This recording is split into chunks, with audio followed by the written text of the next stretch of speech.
আন্তরিক happy new year 2025 সালের শুভেচ্ছা ও অভিনন্দন।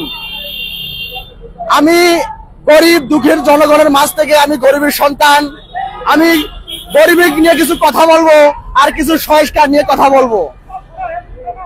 যে গরিবকে ভালোবেসে ফেলে দিয়েন না, গরিব মানুষকে ভালোবাসতে শেখায়। আমি গরিবের একটা যে কবিতা বললাম, এই কবিতাটার মধ্যে অনেক ব্যাখ্যা আছে। আমরা যে বিগত এই সরকার যে সংস্কার নিয়ে আলোচনা করতেছে, আমরা তো কোনো কিছু সংস্কার দেখতেছি না। আর সংস্কারের বিনিময়ে বাংলাদেশটা আমার এমন ভাবে উল্টাপাল্টা করতেছে, আমরা জনগণ বর্তমানে এখন খুব দুঃখিত বিষয়ে আছি, খুব অভাবে স্বভাবে আছি। এখন দেখতেছি যে বাংলাদেশের সংস্কারের বিনিময়ে, যে আমি গতকাল বাংলাদেশ প্রতিদিন পেপারে দেখলাম যে 13 দল, এই 13 দলের মধ্যে যে লেখা আছে, আগে ছিল ইন্টারন্যাশনাল আওয়ামী লীগ, এখন যে খালি ন্যাশনাল আওয়ামী লীগ, ও কি আওয়ামী লীগ? ইন্টারন্যাশনাল আওয়ামী লীগ। যে বাংলাদেশের বিগত বছরগুলো আমরা দেখেছি যে দুইটা মাত্র দল, জামাত বিএনপি, এত দল ছিল না। এখন যে কিছু উগ্রপন্থী যে আওয়ামী লীগ সংগঠন, তারা বিভিন্ন নাম দিয়ে, বিভিন্ন সংগঠনের নাম দিয়ে তারা দলকে নিবন্ধন ফিরে পাইতে চাইতেছে। আর বাংলাদেশের যে দলগুলো আছে, সেই দলগুলোকে আমি বলতে চাই, ভাইরা আপনারা আওয়ামী লীগ দোসরে আপনারা কোনো সংগঠনে যুক্ত করবেন না। আওয়ামী লীগ সংগঠন সারা বাংলাদেশে আনাচে কুনাচে কোটি কোটি বাংলাদেশে এখনো আওয়ামী লীগ আছে। তারা বিভিন্ন দলের সাথে, বিভিন্ন ভাইয়ের সাথে, বিভিন্ন দলের অক্ষমতায় সার্টিকেল মার্কস পরে তারা দলে যোগ করতেছে। কিন্তু বর্তমান এই দেশটা আরো তারা ভাবতেছে আমরা আগামীতে নষ্ট করব। আমি বলতে চাই যে সংস্কার নিয়ে কথা ছিল আমাদের মোহাম্মদ ডক্টর ইউনূস স্যার, যে হাসনাত আব্দুল্লাহ, সাজিদ আলম, নাহিদ বুড়া, আসিফ মাহমুদ, যে তেরোক সমন্বয়ক ছিল, যে সংস্কার কোঠা এখনো কোঠা চালু আছে, এখনো কোনো সংস্কার হয় নাই।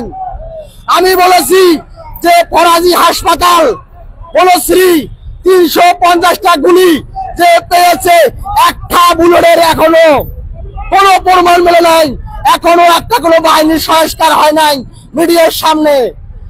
আপনারা সংস্কার যে মানুষকে শাক দিয়ে মাছ ঢাকিয়ে সংস্কার বুঝিয়া আমাদের গরিব মানুষকে আপনারা যে অভাব দুর্নীতির দিকে নিয়ে যাইতেছ, যে আমাদের দেওয়ালে পেট থেকে যেতেছে, আমরা কোথায় যাব?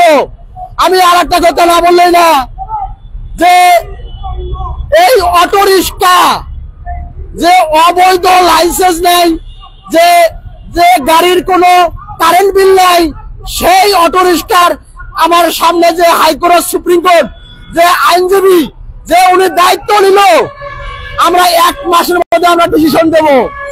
1 মাস অতিক্রম হলো, এখনো তো কোনো ডিসিশন হলো না। এটা কি আমরা হাইকোর্টে কি পুতুল খেলা দেখতে চাইতেছি? বাংলাদেশের যে আইন শৃঙ্খলা বাহিনী, বাংলাদেশের যে সচিবালয়, সুপ্রিম কোর্ট, হাইকোর্ট, যে মন্ত্রণালয়গুলো আছে, আপনারা কি দেখতেছেন? জনগণ নিয়ে আর খেলা খেলবেন না। জনগণ অনেক মার খেয়েছে। আমি প্রথমে একটা কবিতা বলেছি, সেই কবিতাটা আমি না বললেই না। কি হবে গরিব হয়ে, কি হবে গরিব হয়ে, অযথা মৃত্যু, গরিব কি হবে গরিব হয়ে, অযথা বিদ্বেষীকে না জানি এই শোষণবিহীন দেশটাকে। কি হবে আলেম হয়ে, কি হবে সার্টিফিকেট পেয়ে, না জানি সংস্কার হবে। এই সংস্কার দিয়ে এখনো যারা সাধারণ শিক্ষার্থী, তারা এখনো রিক্সা চালায়, বিসিএস ক্যাডার, তারা রিক্সা চালায়, মাটি কাটে, ধান কাটে। আর আমি দেখতেছি যে মাঠ পরিদর্শন করে আমি রিক্সার ড্রাইভার বাংলাদেশের মধ্যে একজন। এখন যে আমি বলতেছি ছাত্র ভাইদের উদ্দেশ্যে বলতেছি, ভাইরে আপনারা তো বলছেন কোঠা আমরা মানবো না মানবো না, সেই কোঠা আমরা তো এখন দেখতেছি আপনাদের মাঝে। আমাদের সাধারণ গরিব মানুষ, সাধারণ শ্রমজীবী, স্টেট ড্রাইভার, গার্মেন্টস পাড়ি অনেকেই এই আন্দোলনে জীবন দিয়েছে, কিন্তু এখন দেখতেছি আপনাদের মধ্যে যে কোঠা চালু হয়েছে। This is my challenge. আমার মতো যদি রিস্কার ড্রাইভার যদি কোনো যে ভোরের কাগজ, BBC Bangla, Al Jazeera, Naya Diganta যে রিপোর্ট বাই করতে পারে, আপনাদের ছাত্ররা যে স্বার্থের কারণে যে পুলিশের লাগে যে ডিউটি করতেছে, যদি প্রমাণ দেখাতে পারেন, আমি আর রিস্কা চালাবো না, ঢাকা রাজনীতি থাকবো না, কোনো মিডিয়ার সামনে কথা বলবো না। কিন্তু এখন যে আমি গতকাল এক জায়গায় গেছি, যে আমি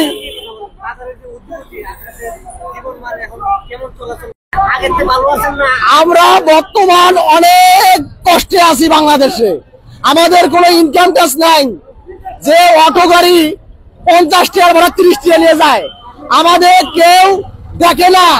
যাত্রী আমাদের রিস্কার নিচে দেখে, দেখার পর অটো রিস্কায় ওঠে। এখন যে অটো রিস্কা গুলা যে হাইকোর্টের নির্দেশনা আগেই তো নিষিদ্ধ ছিল, এখনো তা বহাল হয় নাই, আর বহাল বা করবেই কবে?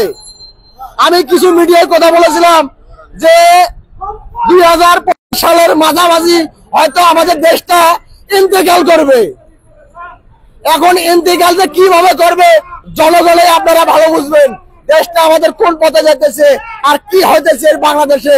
যে আইন শৃঙ্খলা বাহিনী, যে জনগণ, আমরা কেউ নিরাপত্তা না।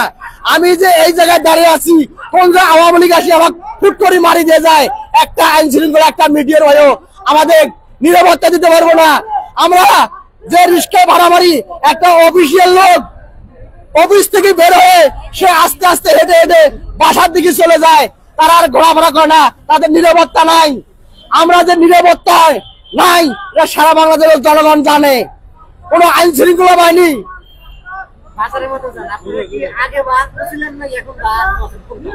আমরা তো এখন ভালো নাই ভাই, আমরা অনেক কষ্টে আছি। আমরা আগে মোটামুটি ইনকাম করেছিলাম 700, 800, 1000, 1200 টাকা।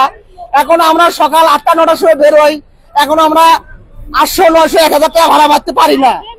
আমাদের যে দ্রব্যমূল্য, এই দ্রব্যমূল্য নিয়ে আপনারা কথা বলতেছেন যে ফুলকপি কৃষককে কিন্তু দেখা লাগবে। কৃষক, সেই কৃষক যদি এত কষ্টের বিনিময়ে সে যদি নিত্যপূর্ণ দাম চাষ না করে পায়, যে সিন্ডিকেট ওঠার পর থেকে বাজারে কারেন্ট বাজার আস্তে আস্তে সেই কপির মূল্য হয় 100 টাকা, 80 টাকা, 70 টাকা। আমরা কৃষকরাও মরা, যে সাধারণ আমরা গরিব জনগণ আমরাও মরা। মাঝের থেকে কিছু সিন্ডিকেট আছে, এই সিন্ডিকেটের বড় লোক, এই সিন্ডিকেট যে দুর্নীতি দমন কমিশনার আছে, এখনো একটা সিন্ডিকেট ধরতে পারে নাই, এখনো একটা মিডিয়ার সামনে দেখাতে পারে নাই। আমরা কাকে নিয়ে বিশ্বাস করবো এই দেশে? আমরা কাকে নিয়ে এই দেশে গর্ব করবো? আমরা তো যে চালের দাম ভরা মৌসুম, এখন আমন ধানের কোথাও ধান নষ্ট হয় না। আপনার নোয়াখালী, ফেনী, এই 3টে জেলায় ধান নষ্ট হয়েছে। সারা বাংলাদেশে আমাদের ধান, আমন ধান ভালো হয়েছে। এখন কেন প্রতি কেজি 5 থেকে 10 টাকা বাড়তি? আমি জানতে চাই খাদ্য মন্ত্রণালয় যাতে উপদেষ্টার কাছ থেকে। আমরা এত দুঃখী আছি বাংলাদেশের মানুষ, সাধারণ জনগণ।